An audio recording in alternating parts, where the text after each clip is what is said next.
ஒன்றிய அமைச்சர் எல் முருகனின் பேச்சு அதிமுக RSS கட்டுப்பாட்டில் சென்றுவிட்டதை காட்டுவதாக விடுதலை சிறுத்தைகள் கட்சி தலைவர் திருமாவளவன் விமர்சித்துள்ளார்.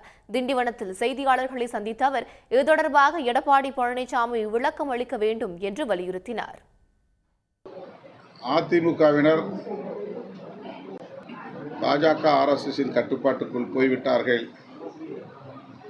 என்பதற்கு இந்த கேள்வியே ஒரு சான்றாக இருக்கிறது. அதிமுகவை பெரியார் வெளிவந்த திராவிட இயக்கம் என்றுதான் தமிழ்நாடு நம்பிக்கொண்டிருக்கிறது. ஆனால் அந்த இயக்கத்தை கோல்வாக்கர், வீர சாவர்கர் வெளிவந்தவர்கள் வழி நடத்தலாம், அப்படி வழி நடத்தினால் ஒன்றும் தவறில்லை என்று சொல்லக்கூடிய அளவுக்கு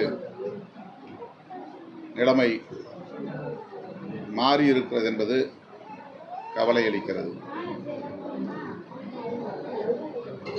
அதிமுக பொதுச் செயலாளர் தான் இதற்கு பதில் சொல்ல வேண்டும். தவறா தவறு இல்லையா என்பதை அதிமுக தலைவர்கள் மக்களுக்கு விளக்க வேண்டும். உடனுக்குடன் செய்திகளை தெரிந்து கொள்ள சன் நியூஸ் பெல் ஐகானை கிளிக் பண்ணுங்க.